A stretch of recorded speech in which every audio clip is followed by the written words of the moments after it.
and welcome to the Surviving Trauma Stories of Hope podcast. Today, I will be joined by the incredible human Reyaan van Westhuizen, who will share his story of hope with us. Reyaan's story starts as a teenager with a love for fitness.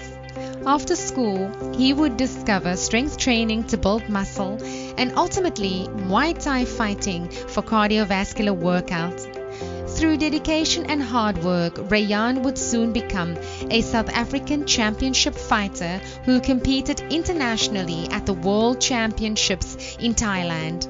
Muay Thai was his passion until one fateful day when Muay Thai became his lifeline. Enjoy the episode, and as always, thank you for allowing me into your space. Hi, Reyaan. Welcome, and thank you so much for joining me. How have you been? I'm great. Thank you, Marlene. It's a pleasure to be on the show today. Just to give the listeners a bit of background, I met you at a support group, and when I heard your story, it was difficult for me not to want to share this with the world. So the first time I got the opportunity, I thought I'd reach out to you. So I'm really grateful that you've accepted. And as you guys know, I share my platform with other incredible humans like Reyaan who have overcome their traumas and want to share their stories of hope with us. So today, Reyaan will share his journey, and I am so excited for you guys to hear. So Reyaan, tell us a little bit about yourself. Who is Reyaan van Westhuizen? Are you a born and bred Cape Townian? Born and bred, that is. I grew up in Heidelberg. And then, I had my primary school years there, and then I moved to Woodstock when my grandparents passed away. And then I grew up with my mother in Woodstock, where I finished my school and then went to college. And when I started working, I moved out. That's when I started being an adult, so to speak. So tell me a little bit about what you did after college. After college, I did an IT course. I was always fascinated with technology. Mm-hmm. I remember when I was in primary school, my math teacher would ask my mom if I could go home with her, and then she would let me work with her computers and stuff. So I was always into this technology. So I did an IT course after school. It was a 6-month course, was an engineering course, but I never really pursued it because then I realized I'm more in love with people than what I actually am with working with boxes and electronics and stuff. Yes. So from there, being at the college, they had this agreement that you finish the course to find employment. So they found me a 3-month stint, and then from there, I ended up working for a bank called 2020, new internet bank that's just launched. So there, I really got to work with customer care, dealing with people, and actually making a difference in people's lives. Yeah. And I mean, I think you enjoy the interaction. Yeah, definitely. So Reyaan, tell me about your career as a Muay Thai fighter. How did that come about? As a kid on school, I was always into athletics. I was a sprinter, I was a high jumper, I played hockey. I never played rugby, I never played football. My grandparents always said, it's dangerous. You're going to get hurt. So I avoided those sports and I did everything else. I excelled in my high jump. I remember I made it to the Western Province trials when I was in standard 5. And then hockey, I played up until standard 6. And then when I moved from my grandparents, when they passed away to my mom, I also went to a new school. And then there I picked up basketball and I played badminton as well. Mm-hmm. But because it was a new school, I started getting new friends and then new crowd, and then I started getting involved with breakdancing. So the active lifestyle was always there. Then finishing school, so there was no more the athletics. There was no more the school sports. And then working, getting the benefits from my medical aid to start going to gym. I then joined gym. And like a little kid, I was about 20 years old at that time. You want to be this big buff person, If you're going to look good with big muscles, you're going to pick up gold and you're going to look like the hot thing, all of that. So yeah, I'm getting to gym, I'm pumping weights and I'm getting big, big. But then I'm like, you know what? The big size of what I really wanted, and I started speaking bodybuilding, how do I get big, but also, get more definition? They said, you have to do cardio. So I'm like, okay, cardio is getting onto a bike or running or doing Mm-hmm. rowing, cycling. Cool, let's try that.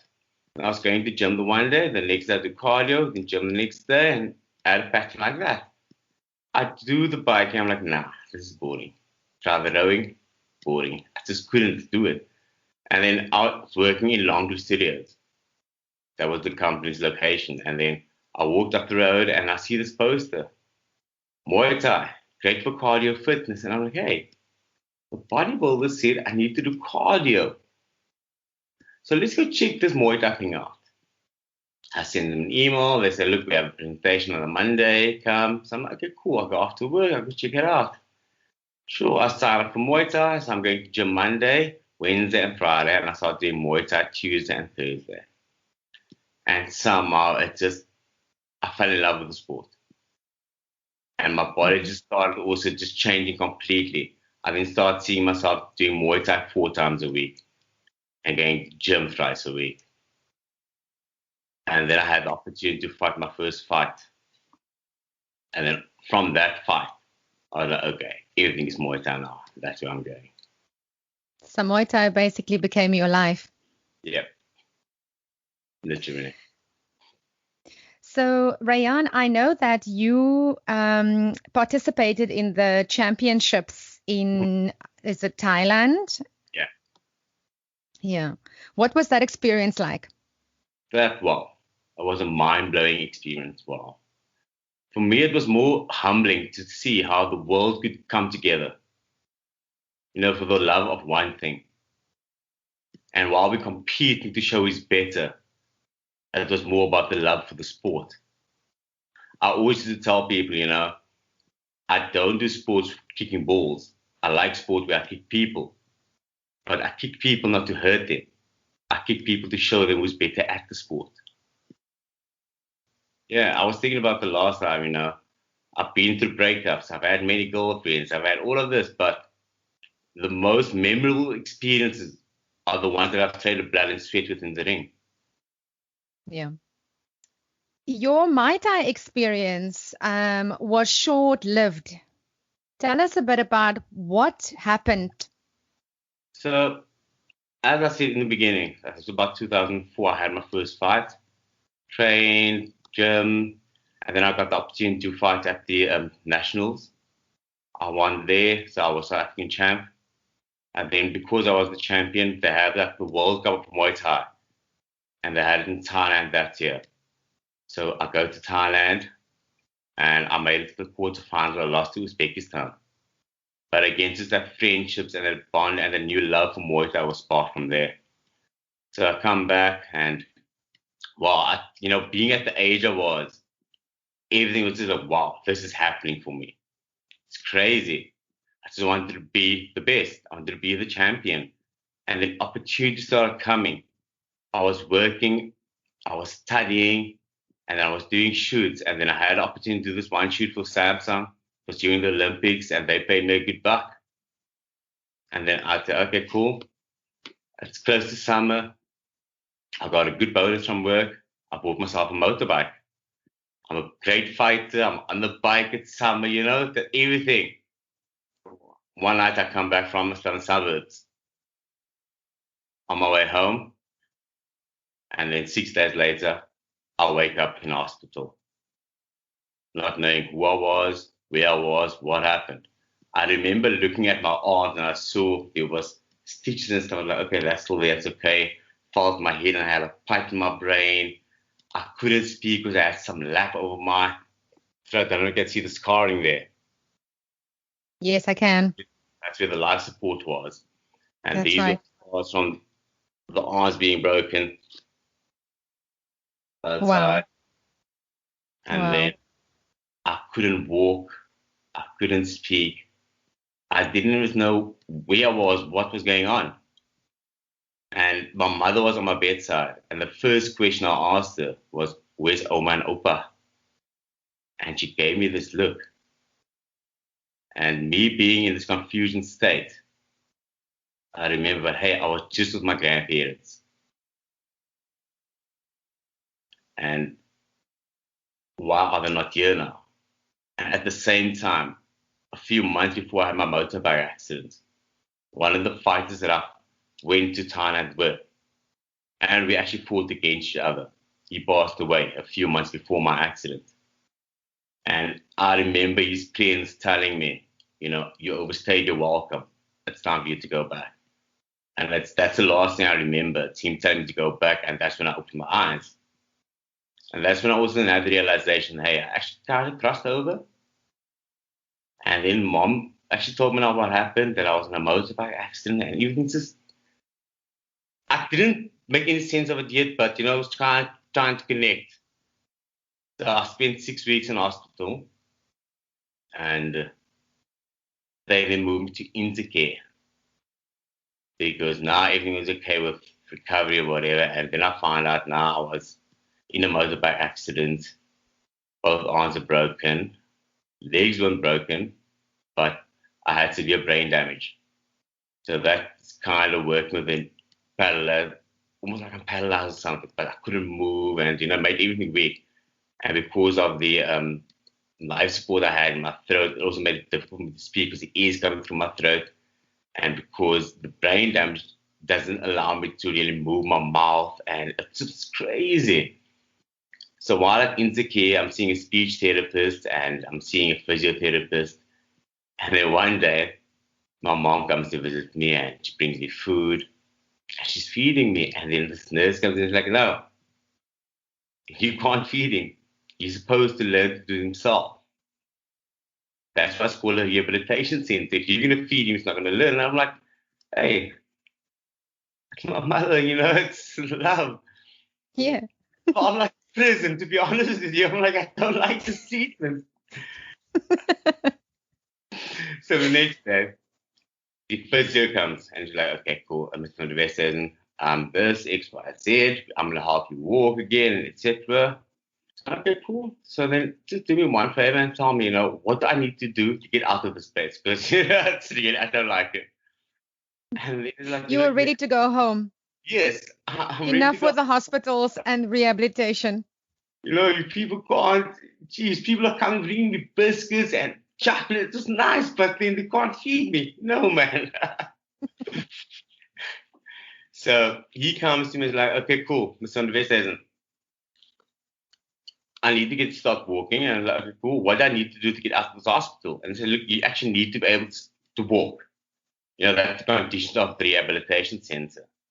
So I'm like, okay, cool. And then I'm getting my visitors, and I remember my Muay Thai trainer comes to me and is like, visiting, normal.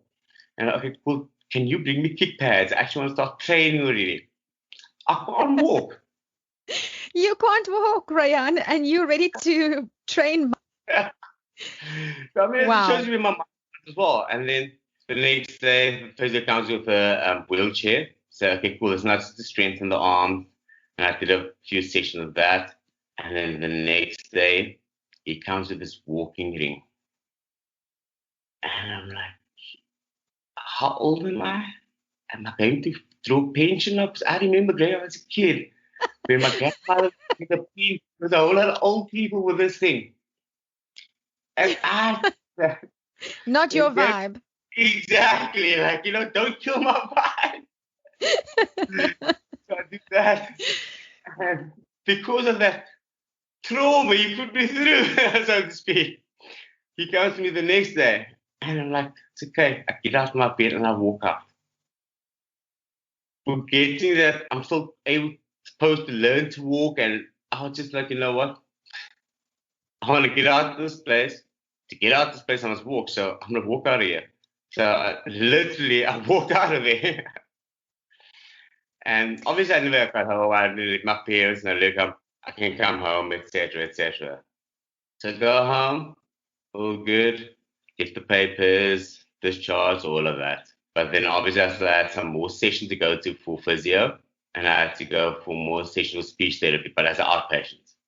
So now at least I was at home. Mom can feed me. I don't have to worry about anything. It was the rehab, but with care. I wanted to get out. So you were saying that you actually wanted the Muay Thai pads, which makes me think, what kind of mindset were you in to be able to get through that experience? I mean, losing the motor functions the way that you have and having to learn to walk, eat, speak. What was it that kept you going while you were in that rehab center? You know what? It's actually before even the accident, I'd say. Remember, I told you when I fought the world champions, I just had a new vision. I fell in love with it, and my mind was always just world champion. And it's Right. great that through the brain damage that I've experienced, I have had a right brain injury. I didn't lose much of that memory, but I was so focused on prior to it as well that, it's an assumption of mine, but I know that I was so focused on it, that's all I could remember. So I mean, the ability wasn't there, but the vision still was there. Yeah. Going So, through my recovery as well in rehab, I didn't think I can't walk. I didn't think I can't anything. mhm. I was just thinking, I'm gonna. Yes, you had the vision of where it is that you wanted to be. And Yeah. that was what was the driving force. Muay Thai was the driving force with getting you to your goals. Mm-hmm. So yeah, I'm going for physio again. I'm at my mom now for prep recovery. At the same Hmm. time, I'm out of work. Well, not out of work, but I mean, I'm working. So I was out of work for about 6, 7 months.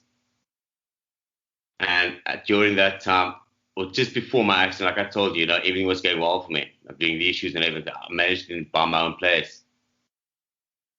And then during that time, through my unemployment, I wasn't able to pay my bond and I lost the place. But then, it's like, okay, cool. Life still goes on. I'm going Yeah. to see neurophysios. I'm going to see speech therapy. And then my neurophysio gives me some exercises to do just to help speed up the process. And the way I do the exercises, I go to my Muay Thai studio. So it's like I'm training Muay Thai, but instead of doing actual Muay Thai, I'm doing my physio work. Yes. So I'm still in the environment, feeling the Muay Thai, and I'm still training. I'm just doing different training to get there. And tell me, Reyaan, I, you have such a positive outlook on life and even going through this process. Um, was there ever a time when you had to balance good days and bad days? Look, I wouldn't say I put a way of balancing it. I will say the bad days. Do you know what I mean? Hmm. But then I was just always, I tell myself that it was just that. It's not going to be forever. It happened Yes. now, but the vision is still there.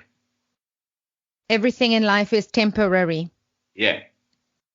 It's not distracting my vision. It's an obstacle, but I'm just going to keep going. Yeah. So I do really focus on building that bridge to get over it. I just keep going through. There's this one saying that I made a joke of to my friends. Like everybody's always saying, onwards and upwards. And like, why do you want to go up? I go forward. So I believe in onwards and forwards. Hmm. I go forward to whatever. If there's something in front of me, I'm going to go through it. Hmm. And Makes going sense. through it, it's going to make me stronger. So I'm going to keep going. Because I'm going to keep going up and up and up. Where am I going? Yeah. So that's always just been me. Some people see it as arrogant. Some people see it as inspirational. Some people see it as, they see it in different ways, but it's always just been my strategy. And it's something that I picked up through Muay Thai again. My coach would always say, always protect your face, but always go forward. Yeah. Your opponent might be striking at you, but go forward into it. Because while you're going forward, you're pushing him back, Yes. giving you the upper hand. Yes. And you apply that to the challenges in your life too. Exactly. Yeah. So you were saying that you were doing your exercises at the Muay Thai studio. Yeah. Still aspiring to be one of the Muay Thai fighters. How did that go? It was nice to then reconnect with all the fighters again, and just getting back. They made me really feel welcome. And like nothing was really different. I was still a part of the family. I was still a part of everything. And then Muay Thai actually played a part in my recovery again. Doing my work there and then being in the environment and everything. Mm-hmm. And then I get this call from a lawyer. Look, they got the files from the hospital and they can make a claim against the road accident fund. To have that done, I have to go for testing just to make sure that everything's okay, where the injuries were, etc. So, okay, cool. They sent me to a neurologist because I had severe brain damage. And the neurologist said, okay, cool, go for another scan, CAT scan.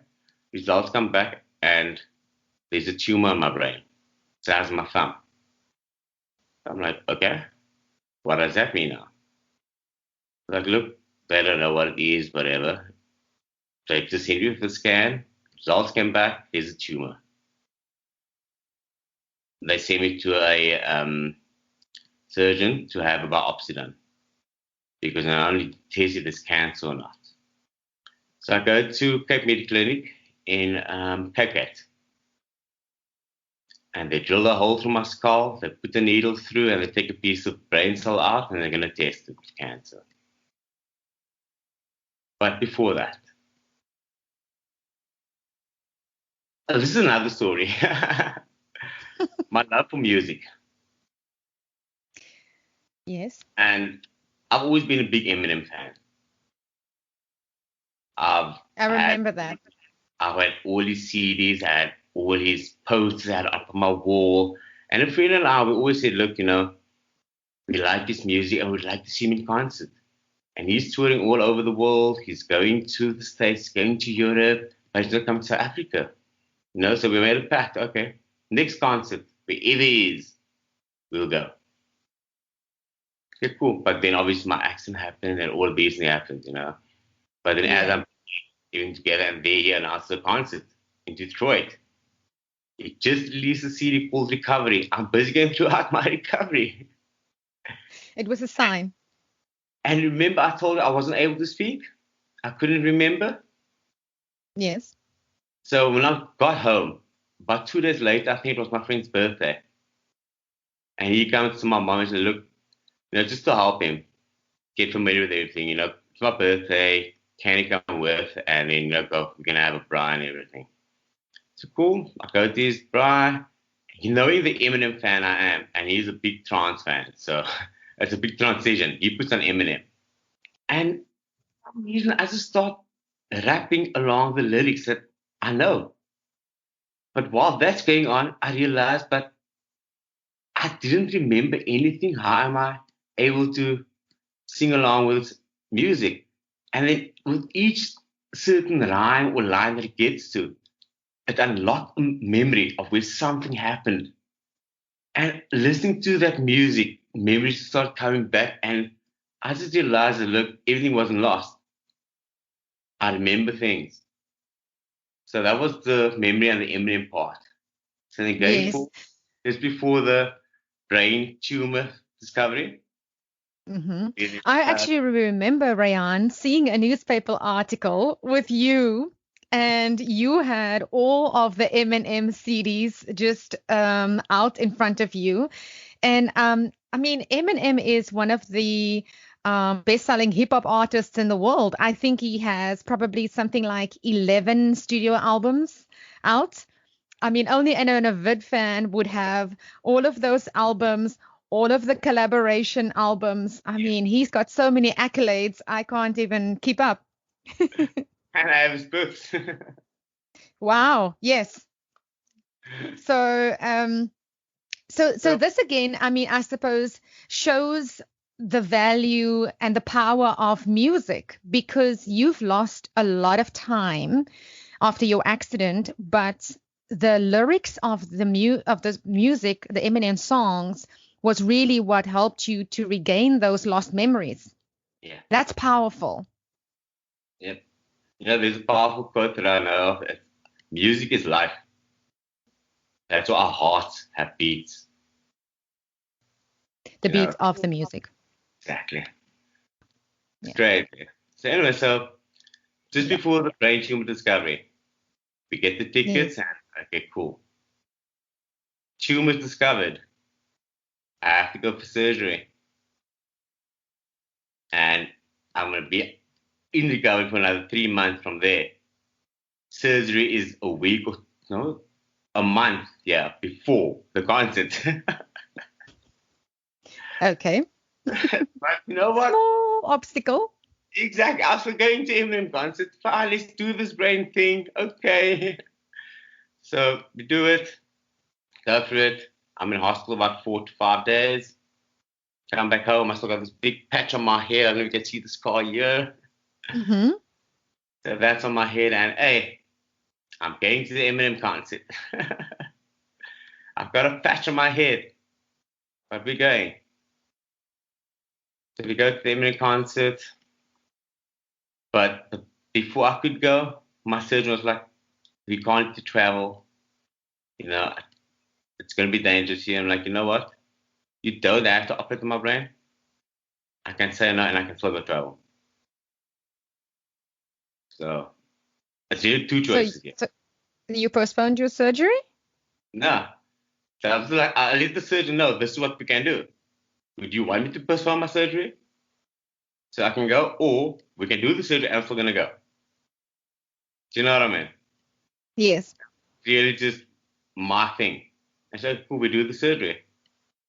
And then my friend as well, when we eventually, she's like, you know what, I got you. Nothing's gonna happen. You're not on your own. So we go over and I had the best experience. Well, we go to New York first. We spent a few days in New York. We go from New York, go to Detroit. The concert was in Detroit, in Eminem's hometown. So it felt like a pilgrimage. I could see Eminem down his concert. Yes. I actually walked up 8 Mile Road. Like walked up and down like a real pilgrimage. From Detroit, we go to Chicago. Then from Chicago, we go back to New York to get our flight back.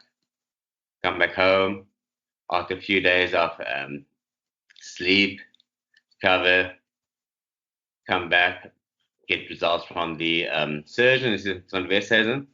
Look, there's no cancer. All good. Now, once you healed up, life can go back to normal. Cool. So I start healing up and I start doing my Muay Thai. I start beginner level, trying to just get my body up. Not after long, I'm starting training with fighters again. Obviously, I'm avoiding my head because of the brain injury, but there's the crazy part. Because I know there's a weakness on my head, my defense to my head was quite good. So it wasn't quite easy to really get blow me to my head with any punches. Yes, if I blocked the punch, there was still some impact come to the head, but it was okay. And I'm really starting to feel the fighting spirit coming. And then there was a tournament coming again, and then they qualified, and there was another championship in Malaysia. But I wasn't able to fight it. And then, based on my dedication, I'd say, it's my love for my sport, they then gave me the honor of being the national coach for the team. So I go with the team. What an honor. Thank you. So I go with the team to Malaysia. We had 6 athletes. We had a junior, we had a female, and we had a pro fighter. So we had a good team. Yes. A very good team. We go to Malaysia, and we went to one island where the tournament was, and again, just the world connecting. Everybody there for that one love of Muay Thai. We actually did very well that year. We took 6 athletes over and we came back with 4 medals. Excellent. The junior got a silver, the female got a bronze, and 2 boys got a bronze as well. So it was a good result. Yeah. I'm not going to take the credit for it, but I was honored to be with the team on that. Yes. So to be part of that achievement. It was an amazing achievement. And wow, So, again, that love was just focused on Muay Thai. So I've come back, started training again, training my fighters and training guys. I wasn't just training, but I'm also training others. So, giving back. Right. So you are now coaching as well as training to Yeah, pursue your own dreams of the championships. definitely. Yeah. And then one night, my teacher's like, okay, we have another tournament coming up. You know, who wants to fight? And I'm like, I want to fight. It's now 2015. I had my motorbike accident in 2008, December. I've been training again. I'm walking again. I'm speaking properly. I had a bit of a slip, but I mean, I could speak again. A lot of people would meet me and like, I tell them what happened. Like, what? Really? Why? I'd never say that. So, I mean, if Yeah. people were able to say that, then well, I am normal. I can fight. And my teacher is, okay, cool. Do me one thing. Go for a full medical checkup. Because the last thing you'd want is you fight and something happens. It won't be because there was something wrong with you. It will be because of the sport. So Yeah. we don't want to give the sport a bad name. And you know what? My love for the sport, I understood that. One of the biggest factors of the pillars from Muay Thai is humility. And I thought, let me humble myself. I'm going to do this. Mm. So I go for a checkup. And it turns out to be something wrong with my knees. The meniscus tear. I need to go for surgery. Okay, cool. Book me in for the surgery. It's just another obstacle. But I know when that surgery is done, I'm clear, then I can fight. Cool. Yeah. Makes sense. Exactly. I'm not in a rush because I know I'm going to get there. Yes. You So, have the goal and the championship is still a while off. So you have the time. I've got the time. Exactly. So I go for the surgery. But then I'm like, hey, doc, remember when I had my accident? I told you, and I went to you as well. I had the metal plates removed in my arm. And that surgery happened in 2014.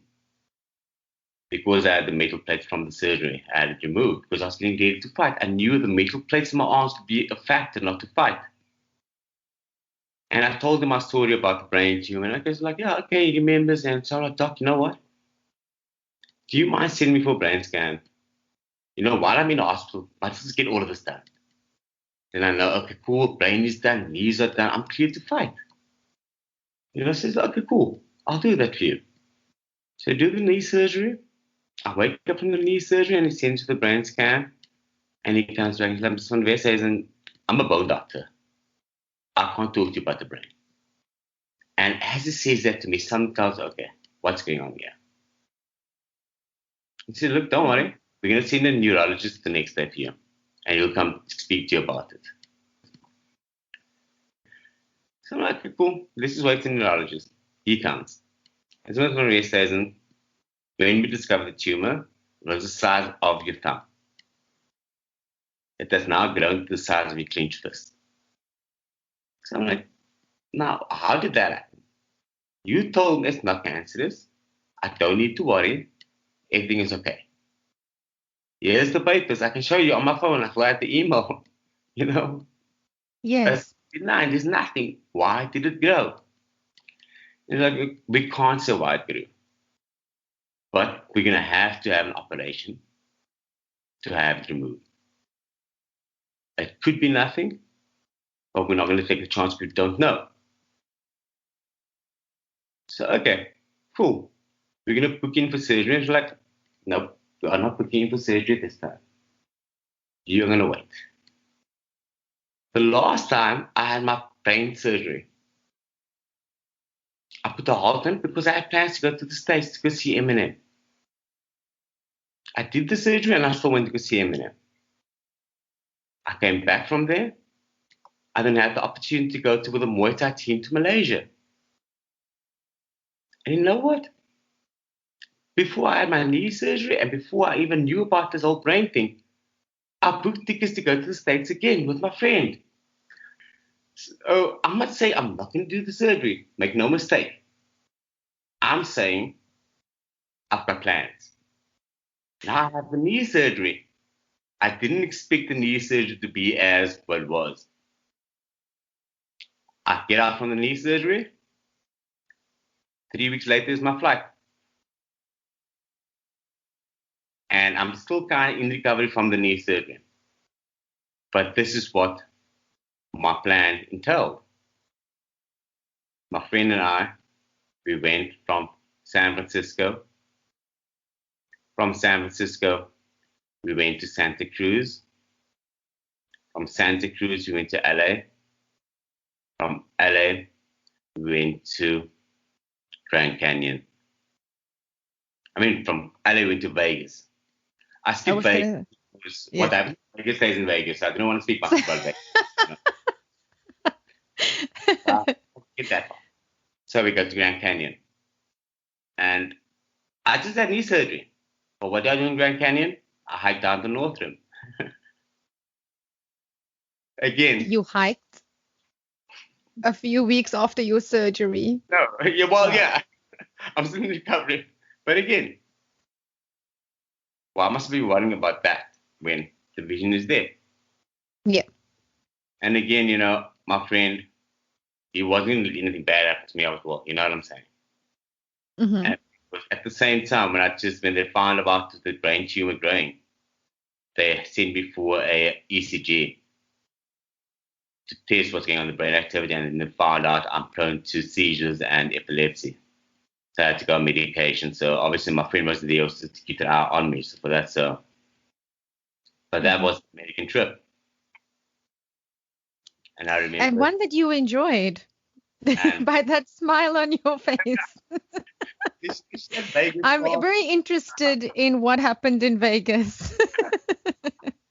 I can tell you this much. I didn't get the divorce. Oh, okay. So we get back and crazy. We go back from the route we went. So now Grand Canyon, Vegas, we get in Vegas, LA, Santa Cruz, San Jose, San Fran. Go back home, come back, I'm busy, my computer to get my pictures done, check my emails. Hey, Mr. van der Westhuizen, we have your surgery scheduled for next week. Discovery approved everything. I'm good to go. I didn't even get home to recover my jet lag, but I've got surgery planned. Wow. So I feel jet lagged. Okay. And when I go for surgery, they're going to put me under because I don't move. So jet lag, narcotics to keep me under. It will be a good combination, so don't worry. So going through the week, giving people gifts that I wanted to give gifts and meeting people, and boom, I had to go for surgery. And before the surgery, I told my surgeon,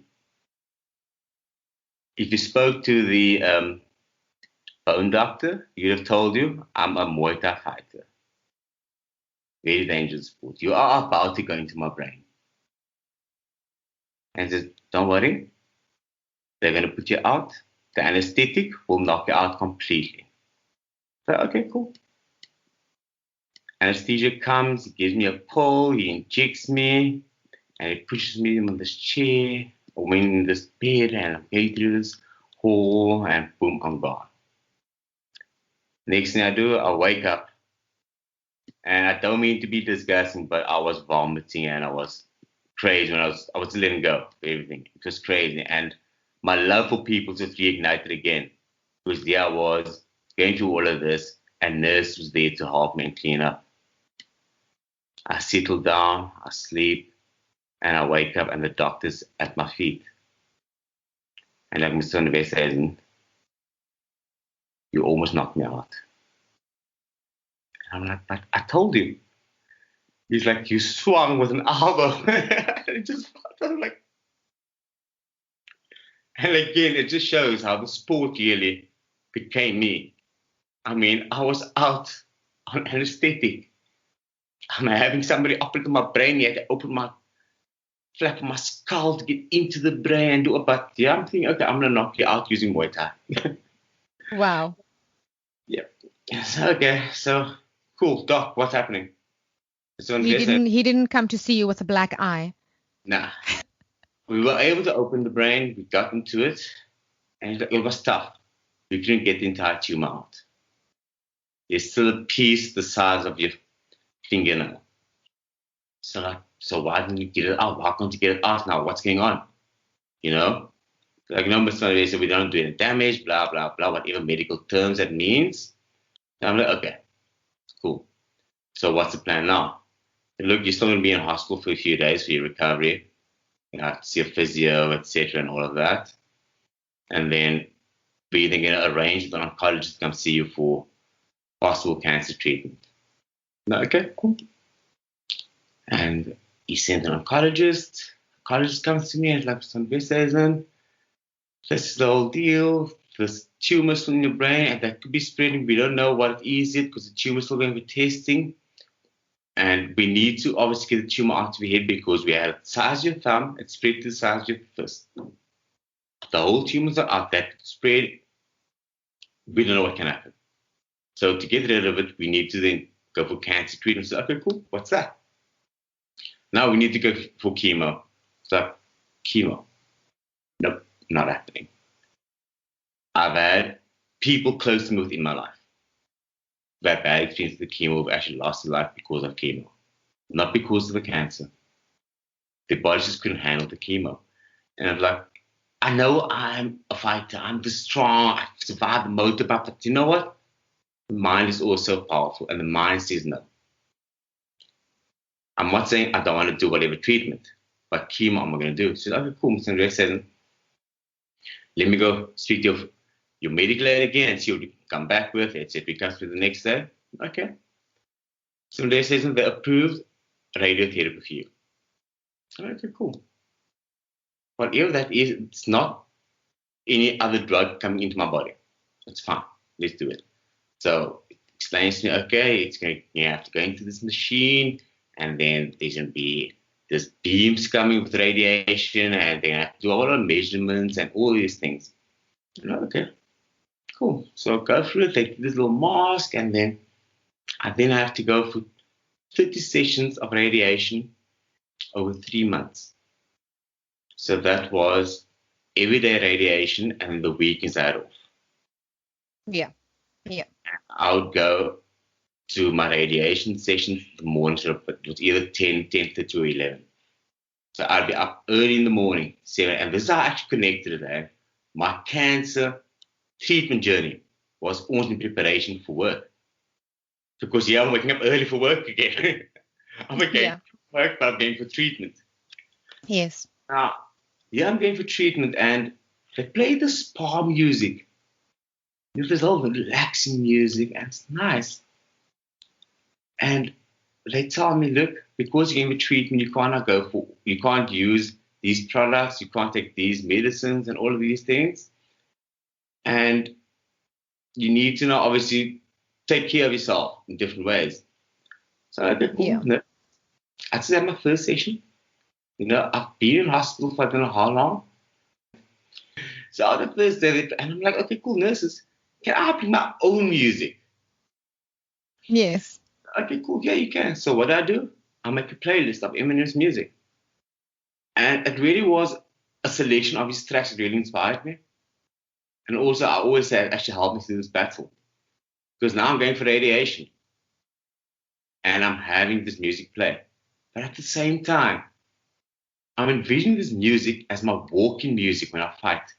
Because when they announce you as a fighter, they always play music and you walk to your ring. Yes. So as the nurses take me into the radiation chamber, I'm envisioning in my mind, it's my coach taking me to the corner of the ring. My music is playing, and then I get into this machine and they have to put this mask onto my head, which is what my coach should do in my fight, put on my mask.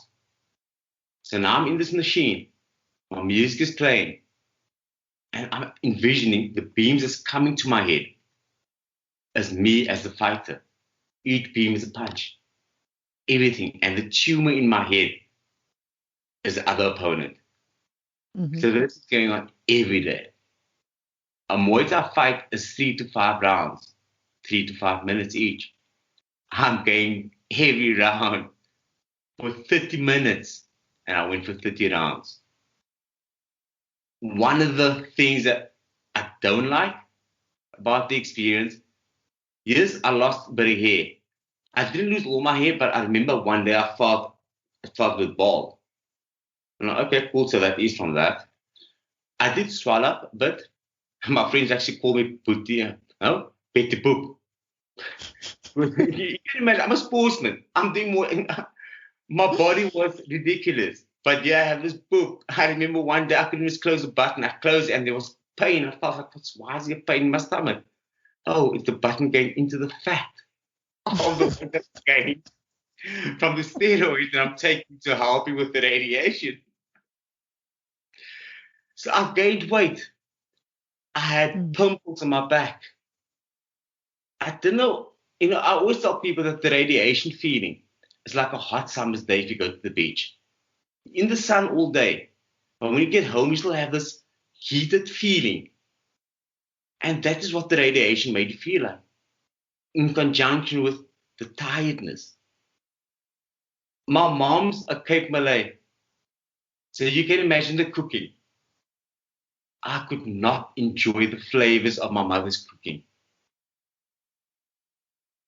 Because I lost taste. I could sense, okay, this may be strong, whatever. I couldn't really get the flavor. So there I'm losing taste buds. I'm getting tired. I'm picking up weight and all this. But you know what? That's what's happening. I'm still going through this. I'm actually fighting my Muay Thai. I have Eminem pushing me through. I finished my 30 sessions. And then I have my follow-up with my oncologist showing the results.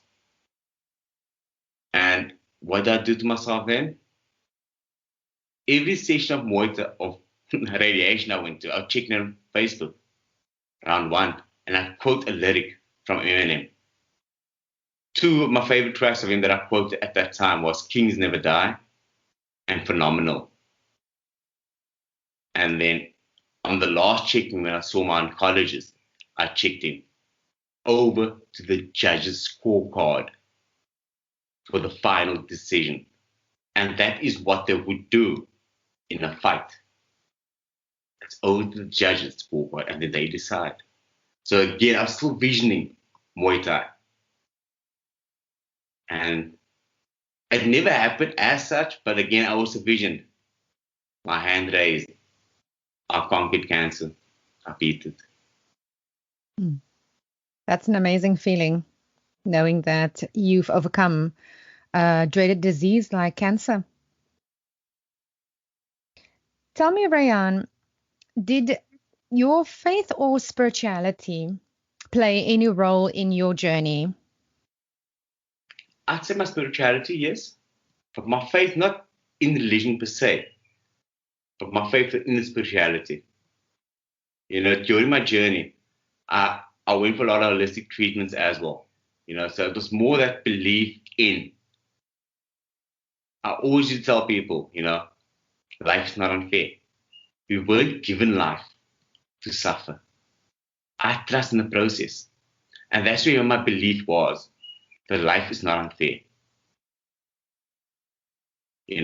Everything is not happening to us. It's happening for us. Yeah. And how did it happen for me? After my cancer battle, I get honored as the team manager of the national squad for Muay Thai, and we go to Sweden to compete again. I then also traveled to Portugal, Spain, Morocco. I also go to Egypt. Now, with those things that happened, if I didn't go through that. So it happened for me. It didn't happen to me. Yes, during my battle, I lost a friend and passed away. To this day, I say it's like I outlived my friends. Not an easy thing to deal with. But I also give thanks because they've impacted my life and they've also showed me what life could be. Something that you've mentioned earlier on giving back.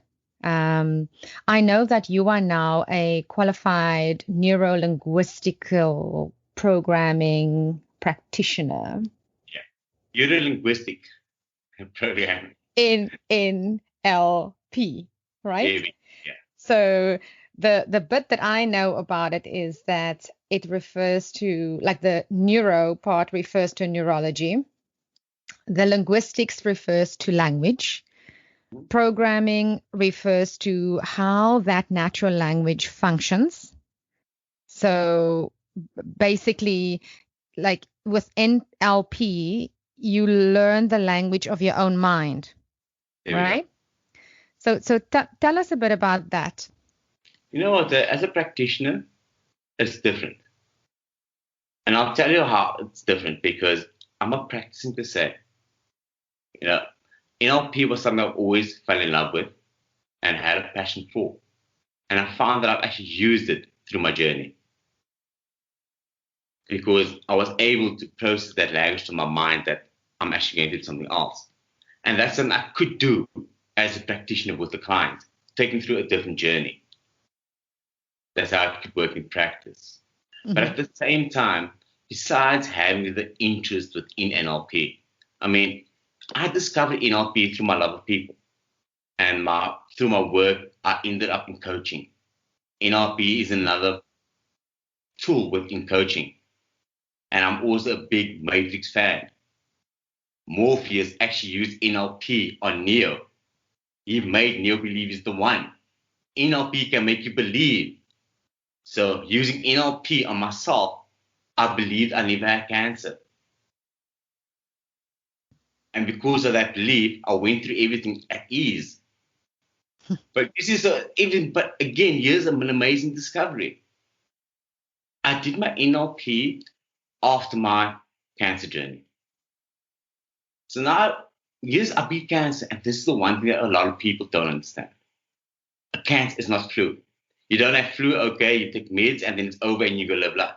Yes, I'm living life, because I want to show people that cancer is not detrimental. But please understand, the journey is tough.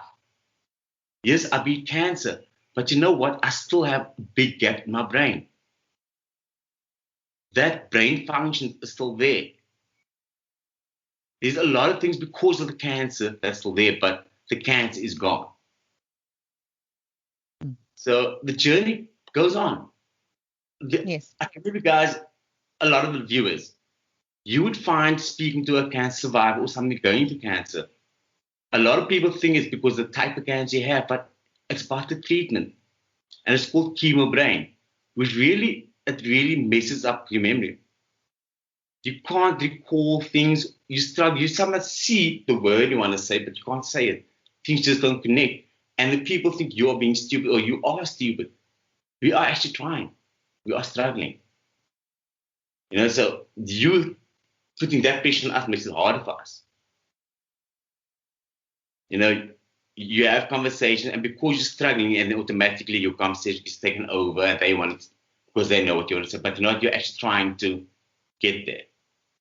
So those are all the things that we go through. But then, because of a big gap in my brain, doing the NLP, I've also done hypnotherapy.